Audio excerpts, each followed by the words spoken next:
Good morning. आपण इयत्ता 8वीचा विज्ञानामधला human body आणि ऑर्गन सिस्टम याच्यातील हार्ट आणि हार्टची संरचना डायग्राम काढण्यासाठी विद्यार्थ्यांना बऱ्याचदा अडचणी येतात. तर सहज सोप्या पद्धतीने हार्टची संरचना कशी काढावी याविषयी आपण प्रात्यक्षिक पाहणार आहोत. इथे ह्युमन हार्ट काढताना आपण काही गोष्टी बेसिक लक्षात घेतल्या पाहिजेत. ह्युमन हार्ट जे आहे ते 4 चेंबर्ड आहे, त्यामुळे स्ट्रक्चर काढताना सुरुवातीला त्याचं बेसिक फाउंडेशन जे आहे ते आपण इथे काढून घेणार आहोत. हार्टचं 4 चेंबर्ड, त्यामध्ये सुरुवातीला ज्या 2 भाग म्हणजे ॲट्रियमचे आणि 2 भाग वेंट्रिकलचे हे इथे आपण काढून घेणार आहोत. आणि हा भाग असा काढल्यानंतर आपल्याला उर्वरित भागाची संरचना जी आहे ती काढायची आहे. यामध्ये बेसिक लक्षात ठेवताना आपण सुरुवात लक्षात ठेवायची की ज्या भागाकडून आपल्याला ब्लड हार्टकडे पंप केलं जातं तो सुपिरियर व्हेना केवाचा भाग आणि त्याचबरोबर याच आर्टरीला जोडणारा हा इन्फिरियर हा व्हेना केवाचा भाग.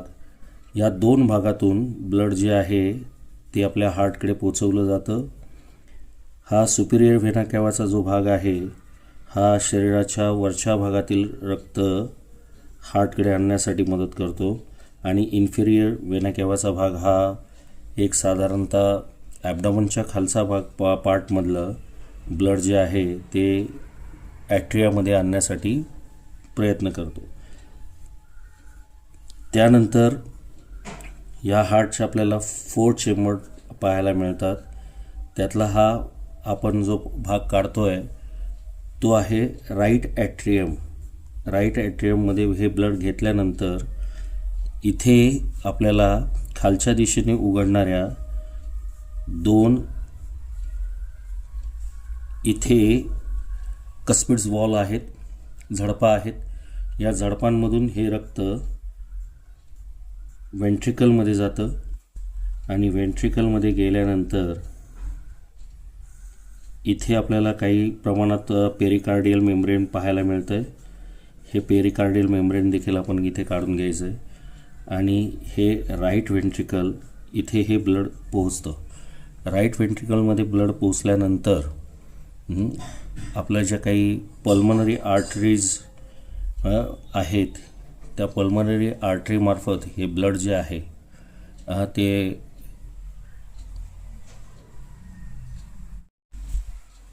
या ठिकाणी असणाऱ्या ह्या ज्या काही पल्मोनरी आर्टरीज आहेत या पल्मोनरी आर्टरीजकडून हे ब्लड जे आहे ते पंप करून आपल्याला फुफ्फुसाकडे न्यावं लागतं ऑक्सिजनेशन होण्यासाठी. आणि हे ऑक्सिजनेशनसाठी हे जे आहे ते राईट आणि लेफ्ट अशा दोन्ही बाजूकडे आपल्याला न्यावं लागतं. दोन्ही बाजूला 2 लंग्ज आहेत त्याकडे हे नेलं जातं. आणि ह्या पल्मनरी आर्टरीजमधून लंग्जमध्ये ब्लड जे आहे ते ऑक्सिजनेटेड होतं आणि लंग्जमध्ये ऑक्सिजनेटेड झालेलं ब्लड जे आहे ते या ठिकाणी आपल्याला पुढच्या बाजूला 2 आणि मागच्या बाजूला 2 काही पल्मोनरी वेन्स पाहायला मिळतात. या पल्मोनरी वेन्समार्फत हे ब्लड जे आहे ते लेफ्ट ॲट्रियामध्ये आणलं जातं आणि ह्या लेफ्ट ॲट्रियामध्ये हे ब्लड जे आहे ते कॉन्ट्रॅक्शन अँड रिलॅक्सेशन ह्या ज्या काही रिदमिक ॲक्शन होत असतात या रिदमिक ॲक्शनमधून या बायकस्पिड वॉलमधून पुन्हा ह्या फक्त खालच्या दिशेने उघडणाऱ्या असतात, वरच्या दिशेने ह्या क्लोज होतात. या पुन्हा काय करतात की या लेफ्ट वेंट्रिकलमध्ये हे ब्लड जे आहे ते आपल्याला पोचवलेलं पाहायला मिळतं. या ठिकाणी देखील इथे पेरिकार्डियल मेम्ब्रेन आहे, लेफ्ट बाजू आहे आणि लेफ्ट बाजू असल्यामुळे अर्थात याला जे प्रोटेक्शन असतं ते थोडंसं ॲज कम्पेअर टू राईट जरा जास्त असतं. आणि या ठिकाणी आल्यानंतर हे ब्लड आपल्याला पुन्हा सगळीकडे शरीरभर ऑक्सिजनेटेड ब्लड पोचवण्यासाठी या ठिकाणाहून आणखीन एक मोठी ॲरोटा बाहेर पडलेली पाहायला मिळते आणि ह्या ॲरोटामार्फत हे ब्लड जे आहे ऑक्सिजनेटेड ते सगळ्यांना पोचवलं जातं. याला ॲरोटा महाधमनी असं म्हटलेलं आहे.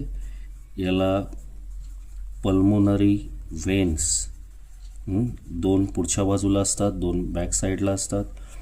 आता याच्यामध्ये आणखीन डिटेलिंग करायचं झालं तरी आपल्याला थोडंसं आणखीन डिटेलिंग याच्यामध्ये करता येऊ शकतं. अशा पद्धतीने आपल्याला हा डायग्राम काढता येतो. इथे आता आपल्याला नावं या ठिकाणी द्यायची आहेत. हे आहे सुपिरियर व्हेना केवा. त्यानंतर हा जो भाग आहे तो आहे इन्फेरियर व्हेना केवाचा आहे. त्याचबरोबर ह्या आपल्याला इथे दिसत आहेत ह्या बायकस्पिड्स वॉल आहेत.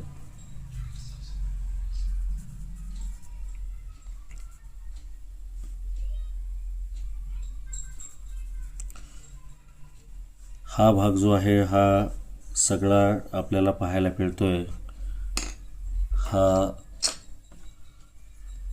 हा सगळा भाग आपल्याला डिऑक्सिजनेटेड ब्लडने व्यापलेला आपल्याला पाहायला मिळतो. तर हा भाग जो आहे हा संपूर्ण ऑक्सिजनेटेड ब्लड जे आहे ते या पार्टमध्ये आपल्याला आलेलं पाहायला मिळतं. त्यामुळे थोडंसं याला मी रंग देऊन आपल्याला समजावण्याचा प्रयत्न करणार आहे. हा भाग जो आहे तो ऑक्सिजनेटेड ब्लडचा आहे आणि हा जो आहे तो डिऑक्सिजनेटेड ब्लडचा आहे. अशा रीतीने 2 वेळा शरीरामध्ये रक्त आपल्या पोहोचतं आणि 2 वेळा बाहेर नेलं जातं.